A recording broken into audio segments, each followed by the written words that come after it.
A partir de este momento, un espacio para crear conciencia.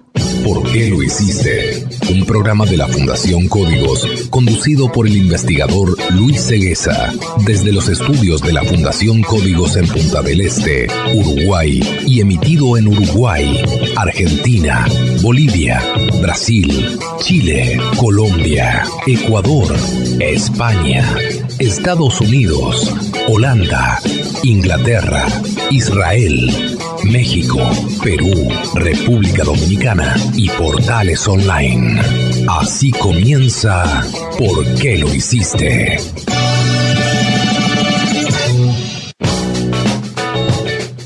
Amigas y amigos, una alegría volver a tenerlos aquí en ¿Por qué lo hiciste? Un programa que se transmite desde los estudios de la Fundación Códigos en Punta del Este, Uruguay, para 16 países, para 227 emisoras en 16 países. Esto es ¿Por qué lo hiciste? Estás escuchando ¿Por qué lo hiciste? Con la conducción de Luis Cegueza. Varias noticias importantes esta semana con respecto al cambio climático y a las situaciones que se están dando en el planeta, y otras noticias también muy interesantes hoy, aquí en ¿Por qué lo hiciste? Y para ello, vamos con Laura Ribeiro a Buenos Aires a los titulares de hoy. Adelante, Laura. En 1972, un modelo de computadora predijo el fin de la humanidad. Nos quedamos sin el Ártico por el calentamiento global. La capa de hielo marino que cubre el océano Ártico no es el manto blanco y de una pieza que se dibuja en los mapas. El tifón Heavy es el más potente en alcanzar Japón desde 1993. Dejó muertos, cientos de heridos y numerosos daños materiales. El monstruoso huracán Florence, con vientos de 225 kilómetros por hora y lluvias torrenciales. Científico afirma haber decodificado los mensajes en círculos de cultivo. Y bien, señores, vamos al desarrollo de la primera noticia de hoy con Laura Ribeiro. En 1972, un modelo de computadora predijo el fin de la humanidad. ¿Se mantiene el pronóstico? Según un programa de computadora hecho por el MIT en 1972, el mundo acabaría a mediados del siglo XXI. Algunos afirman que todo lo planteado por el software se ha cumplido hasta ahora. A principios de la década de 1970, un programa de computadora llamado World One predijo que la civilización probablemente colapsaría para 2040. Investigadores del Instituto de Tecnología de Massachusetts lo habían programado para considerar si estábamos, en ese entonces, en camino a un modelo sostenible para el mundo. La predicción ha resurgido porque la emisora australiana ABC recirculó un reportaje de 1973 sobre el programa de computadora. Sin embargo, las conclusiones del programa en cuestión son espeluznantes, ya que sus resultados se han reevaluado durante los casi 50 años transcurridos desde que aparecieron por primera vez. Las malas noticias para nosotros es que el modelo parece estar vigente hasta el momento.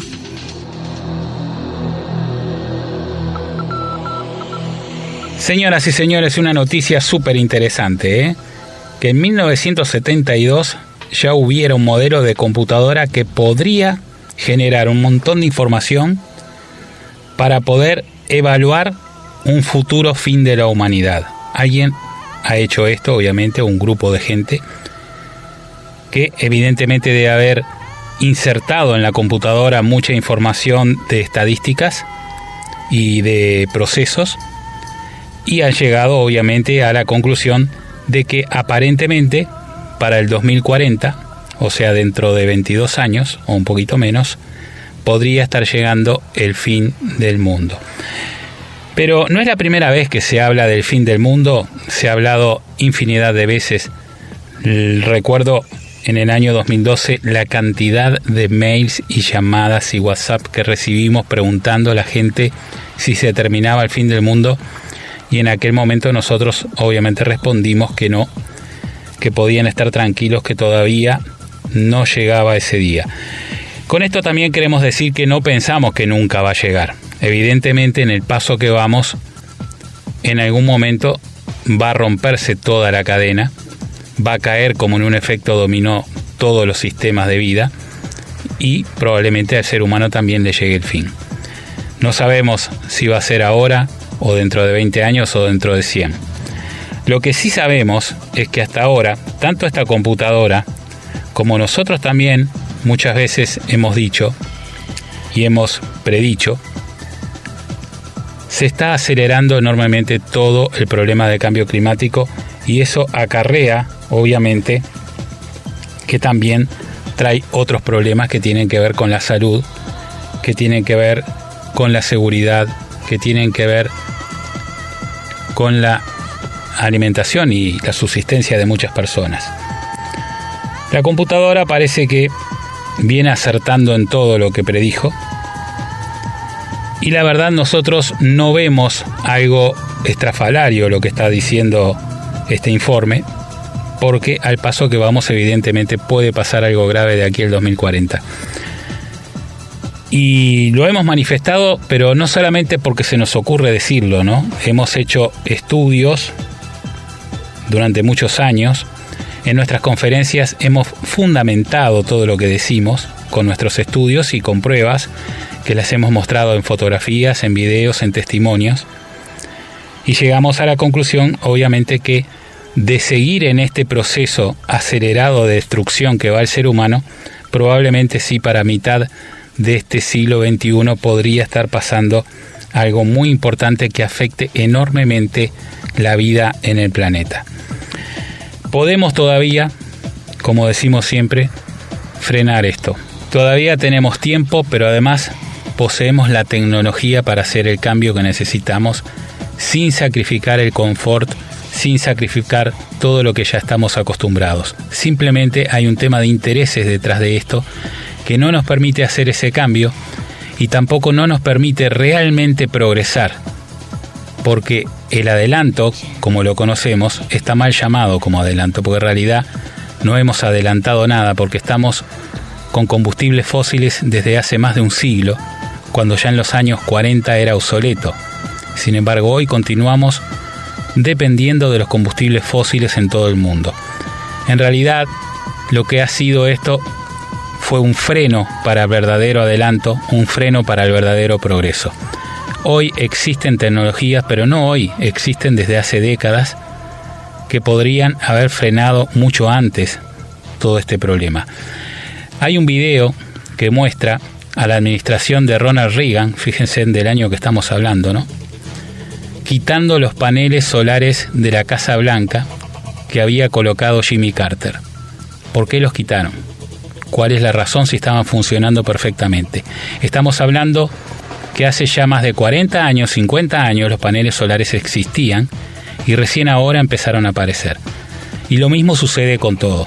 En los años 90 ya existían baterías para autos eléctricos que daban 150 kilómetros de autonomía. La batería Ovonix, inventada por el señor Ovonix en Estados Unidos, en California más exactamente, la cual patentó y tuvo que vender a, creo que fue la empresa Chevron, si mal no recuerdo. El problema es, como decíamos, un problema de intereses. Hoy tenemos una tecnología muy superior a esa. Hoy podemos tener paneles solares más chicos que generan más corriente. Hoy tenemos los famosos eólicos que también ya existían desde hace décadas, que están generando mucha energía con muy poco viento, son muy eficaces. También tenemos generadores que van en los ríos o en los mares acuáticos, submarinos, que generan mucha cantidad de energía. Y también tenemos la forma de desplazarnos con el transporte, con un transporte limpio, con la tecnología eléctrica, que ya quedó súper demostrado que los automóviles eléctricos pueden ser modernos, bonitos y rápidos. Lo demostró Tesla. Fue la primera compañía que demostró esto. Y hoy, bueno, hay otras compañías trabajando en lo mismo, pero todo está muy lento.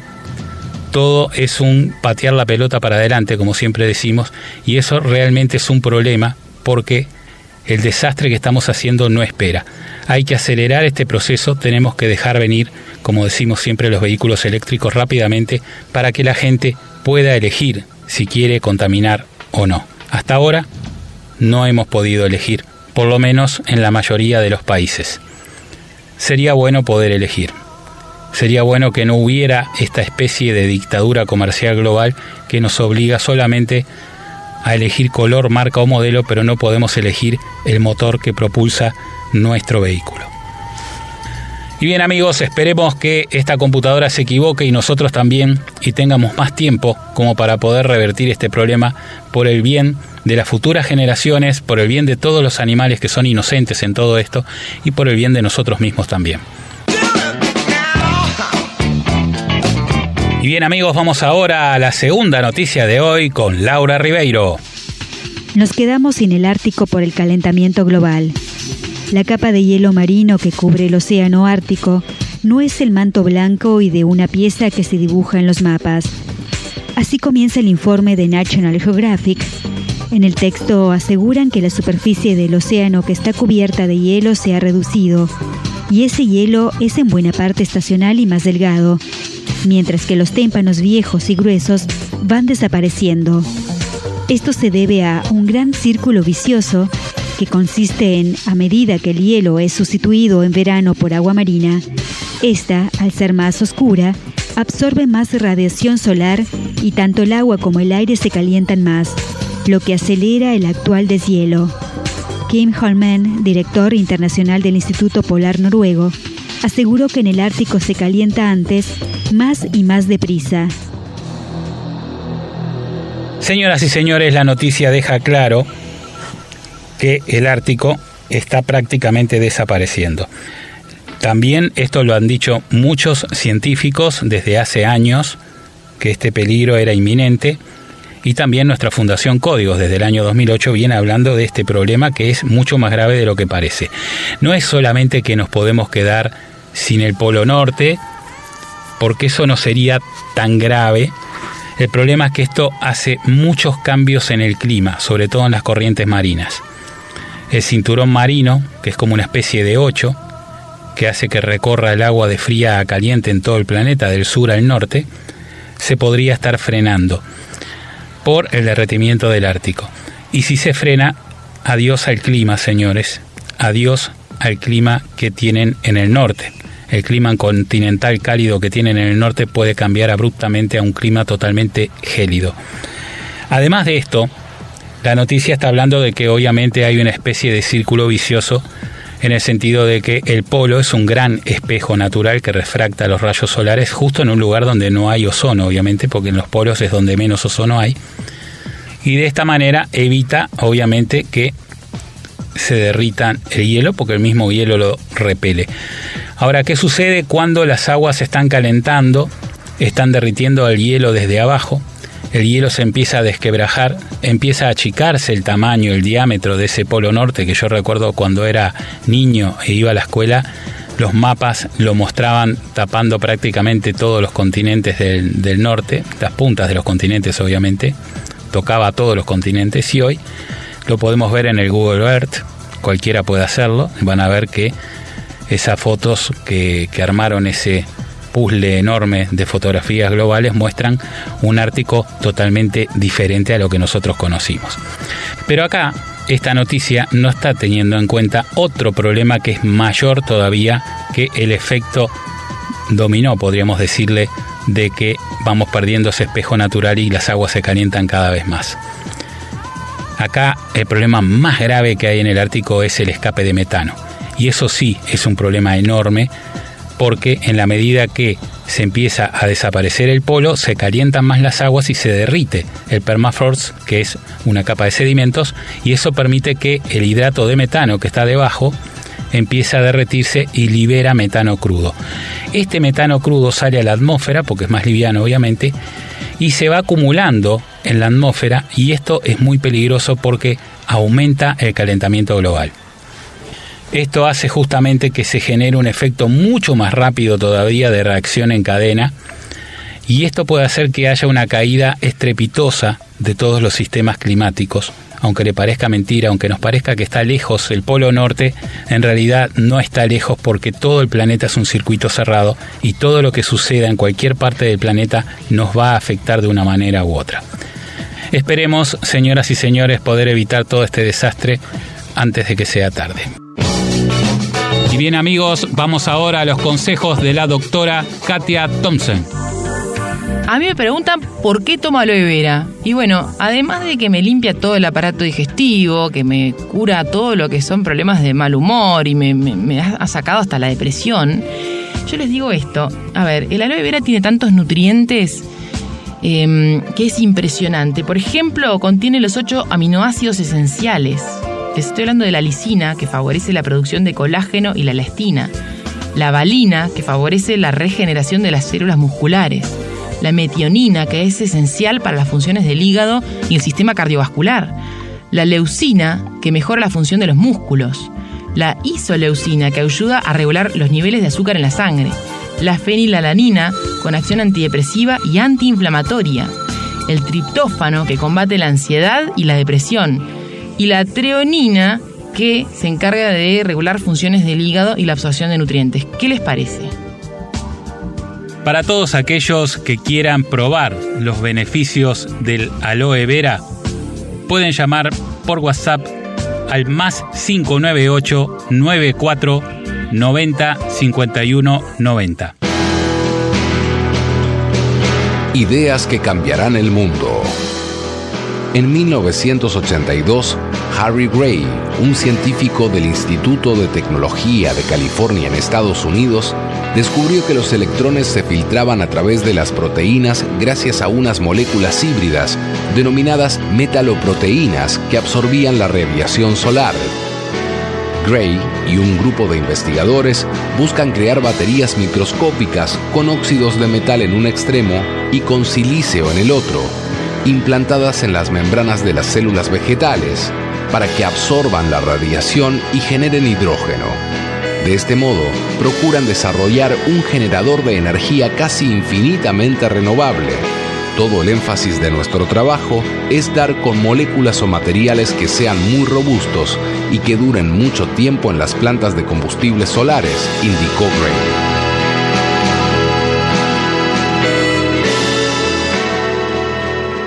Y bien, amigos, vamos ahora al desarrollo de la tercera noticia de hoy a Buenos Aires con Laura Ribeiro. Noticias. En ¿Por qué lo hiciste? Noticias. El tifón Hebi es el más potente en alcanzar Japón desde 1993. Dejó muertos, cientos de heridos y numerosos daños materiales. El tifón Hebi, el 21º ciclón de la temporada en Asia, cuyos vientos sostenidos se acercaron a 160 km por hora, con ráfagas de hasta 220 km por hora, atravesó el archipiélago desde el suroeste hasta el norte, donde fue perdiendo fuerza hasta convertirse en una tormenta. La región de Osaka ha sido la más afectada. El aeropuerto de Kansai, cerca de Osaka, situado en una isla artificial en el mar, quedó inundado y aislado con 3.000 pasajeros y varios centenares de empleados en su interior, después de que un petrolero chocara con el puente que une el lugar a la tierra firme.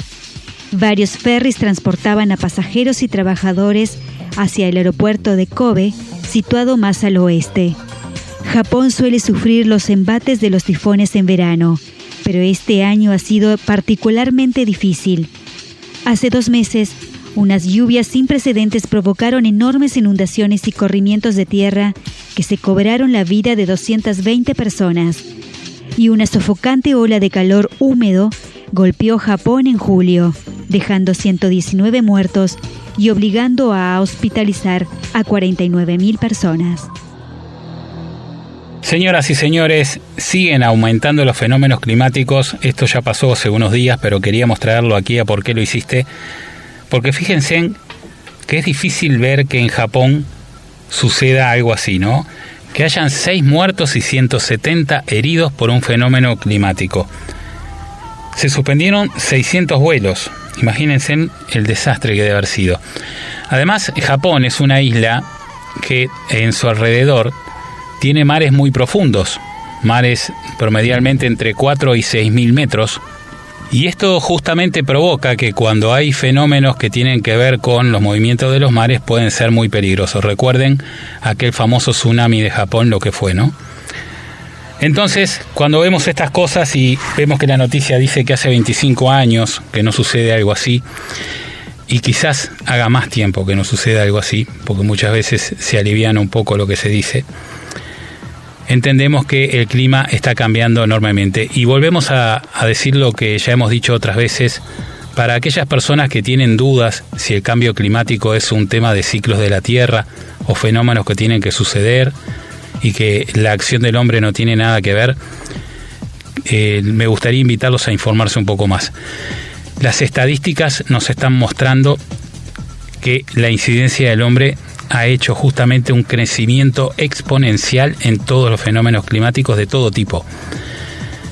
Esto además no es algo que lo dice nuestra fundación, ni solamente las estadísticas.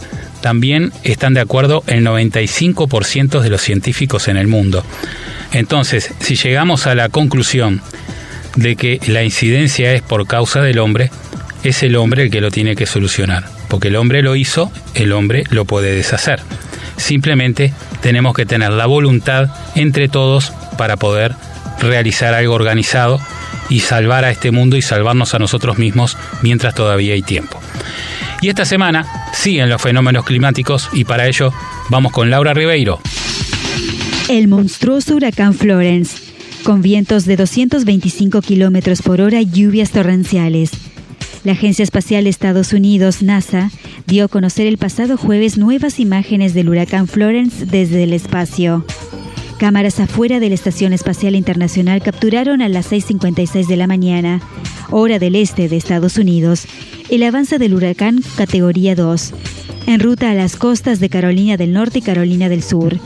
La Agencia Federal para el Manejo de Emergencias, FEMA, pidió a los ciudadanos en riesgo por el huracán Florence que protejan sus vidas, busquen resguardo y eviten ponerse en riesgo. Aseguraron que habrá tormentas peligrosas a la llegada de Florence a tierra. Este huracán de categoría 4, que amenaza con convertirse en categoría 5, podría dar un golpe devastador a la costa este de Estados Unidos. El huracán Florence no está solo. Hay más tormentas en camino. Mientras los ojos del mundo están puestos sobre el poderoso huracán Florence, Olivia, Isaac y Helen también se están desarrollando. Otro fenómeno, hemos visto el tamaño enorme de ese huracán, la verdad que asusta. Vimos también una fotografía de la Estación Espacial de la NASA, en la cual el astronauta tuvo que cambiar el lente y poner un lente gran angular porque no le daba el lente común para fotografiar el tamaño del huracán. Imagínense en lo que estamos hablando. De donde estaba la estación espacial se veía prácticamente el planeta pintado totalmente por el huracán. Así que cuando uno ve estas cosas y quiere pensar que son problemas que tenían que suceder tarde o temprano porque son ciclos de la Tierra y son fenómenos naturales, realmente tenemos que entender que no es así. Este huracán es enorme y seguramente va a golpear fuertemente. Esperemos que no, esperemos que se desvíe a último momento.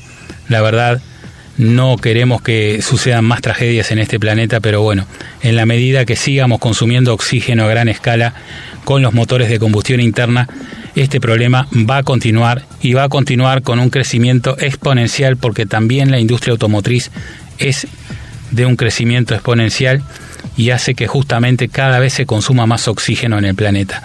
Hoy estamos hablando de miles de millones de toneladas de CO2 emitidos a la atmósfera anualmente. Estamos hablando de mínimamente 50.000 millones de toneladas de CO2, de gas, emitidos a la atmósfera. Esto también significa que hay un enorme consumo de aire limpio para que después se transforme en este gas. Y es el proceso que necesitan esos motores de los automóviles para funcionar. Necesitan oxígeno para las explosiones y ese oxígeno obviamente se quema. Hoy se están consumiendo 30.000 millones de litros de aire por segundo en el planeta. La quinta parte es oxígeno puro. Y ese oxígeno puro no puede estar siendo repuesto en este momento por la gran cantidad que es, por lo verde que está sobre el planeta y por la plataforma marina que está debajo del mar, porque es mucha la cantidad. Entonces se va tomando desde las reservas y es por eso el debilitamiento del ozono, que es nuestra principal reserva, y es por eso también que vemos estos fenómenos de huracanes, tifones, todo lo que vemos relacionado con grandes vientos, lluvias, inundaciones y sequías tiene que ver con la capa de ozono, inclusive lo que hablábamos hace un rato de la desaparición del Ártico. Todo esto tiene que ver con esta tecnología obsoleta que seguimos utilizando porque desgraciadamente no nos han puesto en el camino otra opción. En el mundo hay 800 millones de vehículos. Cada uno de ellos lleva un motor de combustión interna que consume miles de litros de oxígeno diariamente. El oxígeno es un recurso finito. Cuidemos nuestro planeta. Es un mensaje de la Fundación Códigos. www.fundacioncódigos.org.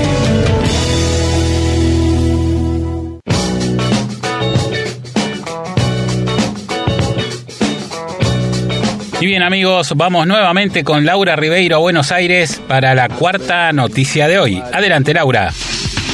Científico afirma haber decodificado los mensajes en círculos de cultivo. Se trata del doctor Horace Droe, quien asegura que ha logrado decodificar los círculos de cultivo y que muchos de ellos contienen mensajes de extraterrestres y de humanos viajeros en el tiempo. Droe, quien trabaja para la Organización de Investigación Científica e Industrial de la Commonwealth, estudia los círculos de cultivos hace 20 años. Afirma que algunos son engaños, pero muchos otros no lo son, y que es capaz de distinguir entre los círculos de cultivo hechos por el hombre, por los humanos de hoy, y los hechos por los extraterrestres y los viajeros de tiempo. Después de estudiarlos in situ, Droe determinó que los círculos contienen una forma avanzada de codificación binaria. Lo sorprendente es que aparentemente ha podido decodificar algunos de los mensajes y que corresponden a dos tipos. Los de los extraterrestres consisten en saludos de una civilización avanzada que nos miran como miramos a los animales. El código binario es una forma simple de comunicación, como nuestros silbidos o burbujas son para los delfines. Los círculos de cosecha, hechos por los viajeros del tiempo del futuro. Estos mensajes ni siquiera son para nosotros, dice Droe. Piensa que son marcadores para ayudarles a identificar periodos de tiempo, pero no sabe lo suficiente sobre la física del tiempo espacial para decodificar los mensajes. Bueno, quisimos traer esta noticia porque nos pareció interesante, sobre todo los mensajes que se lograron decodificar, ¿no? Nosotros, la verdad, no estamos diciendo con esto que existan extraterrestres. En primer lugar, yo nunca vi ninguno. En segundo lugar, lo que he visto hasta ahora han sido mayormente dibujos. Científicamente sé que hay algunas pruebas, pero no he llegado a verlas con mis propios ojos. Entonces, por ahora me mantengo en reserva. Sí sé de la existencia, y sabemos todos de la existencia de estos llamados círculos de cultivo. E inclusive llegué a hablar con personas que les sucedió en su propio campo. Esto sí es algo realmente increíble, porque si uno analiza a fondo, da para hablar más de un programa. ¿Cómo se forman? La noticia dice que muchos son trucos hechos por seres humanos, bromas pesadas, pero muchos no. Y no sabemos si son extraterrestres, si son viajeros del tiempo o qué energía es que está provocando estas inscripciones en los campos, pero son inscripciones perfectas si uno las ve. Y realmente aparecen de la noche a la mañana. Con esta gente que pude hablar, que le sucedió en su propio campo, me decían que fue de la noche a la mañana y que no hubo nadie en el campo, y que además lo que se veía obviamente era algo perfectamente geométrico, era imposible de hacerse humanamente. La cuestión es que lo que nos llamó mucho la atención son los mensajes, sobre todo el primero, que dice: mucho dolor, pero aún hay tiempo. Da para pensar, alguien nos está avisando que todavía tenemos tiempo, y yo creo que es lo más rescatable de todo el programa y de todos los programas que hemos hecho, que si bien siempre estamos hablando de desgracias y tragedias que pasan, es simplemente para abrir los ojos y para tomar conciencia de que todavía podemos frenar lo que estamos viendo que está sucediendo, porque no es que nos los cuentan, lo estamos viendo, antes de que sea tarde. Y bien, amigos, hemos llegado al final del programa de hoy. Quiero agradecer, como siempre, a Daniel Hogar, máxima variedad, siempre. También agradecer a Global News. Leen, escuchan y analizan todo lo concerniente a tu empresa y a tus competidores. Global News, presente en 17 países de Latinoamérica. También agradecer a Visa, porque la vida es ahora. Y al doctor Rosenberg, experto en nutrigenómica y medicina de avanzada. Quiero agradecer, como siempre, a todos los que integran el equipo de ¿Por qué lo hiciste? A Carlos Ceguesa en los controles, en la selección musical, en la presentación de la misma, a Vanessa Gaspar en Maldonado, a Carlos Acosta en Montevideo, al doctor Gustavo Gavier en Córdoba y a Majo López también en Maldonado. Agradecer a todos los ingenieros de sonido que trabajan para llegar a ustedes en 225 emisoras en 16 países. Agradecer a los dueños de dichas emisoras que nos permiten llegar a vos y, por supuesto, agradecerte a vos que siempre estás allí. Chau, chau. Hasta aquí te presentamos ¿Por qué lo hiciste? Desde los estudios de la Fundación Códigos de Punta del Este y para Uruguay, Argentina, Bolivia, Brasil, Chile, Colombia, Ecuador, España, Estados Unidos, Holanda, Inglaterra, Israel, México, Perú, República Dominicana y Portales Online.